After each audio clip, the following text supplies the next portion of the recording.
Bangladesh is under a nationwide curfew and internet blackout after a weekend of violent clashes between security forces and protesters.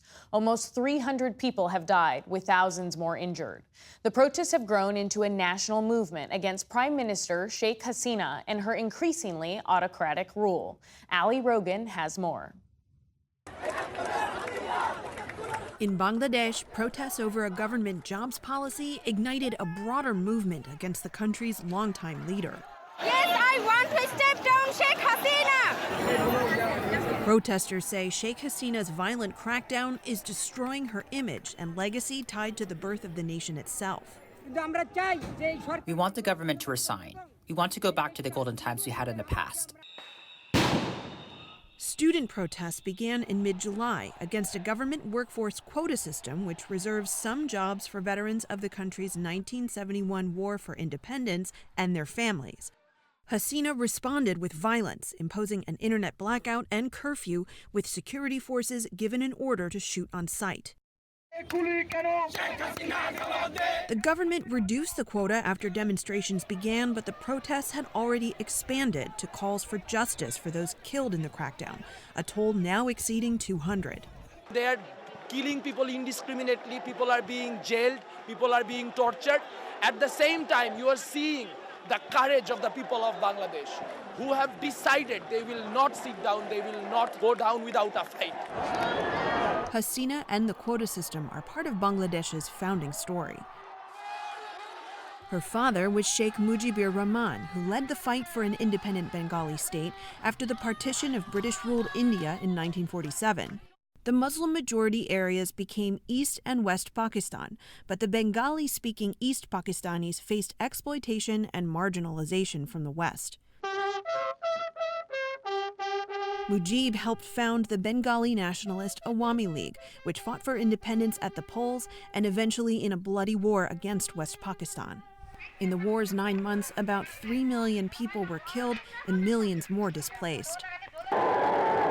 Mujib became independent Bangladesh's first prime minister and put the quota system in place as a reward for Bangladesh's freedom fighters.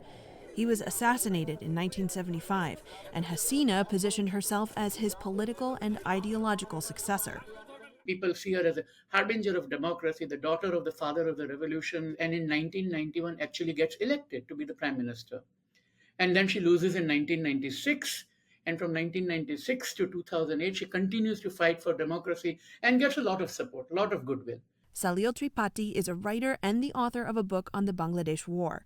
He says after Hasina regained power, her commitment to democracy waned as she won 3 disputed elections in a row. All of that has been accompanied by a period of serious human rights violation, an economic downturn, and this perception of nepotism and corruption. He says most of the beneficiaries of the quota system were from the founding Awami League, excluding supporters of opposition parties. The quota became the symptom, and now it has become full-scale opposition to her rule. Since protests began, police have arrested at least 11,000 people. Many were punished. After getting out from jail, they're showing the same face. They will not be spared easily. One student protest leader said police abducted, sedated, and detained him for days. I think they took us away to refrain us from making decisions about the movement while they massacred all these people. They made some of us disappear. Some were beaten. We were pressured to stop the movement. Hasina stoked tensions when she referred to the protesters as Razakars, a wartime slur for supporters of the Pakistani military who fought the Bangladeshi freedom fighters. The Razakars is the word she used on the 14th of July.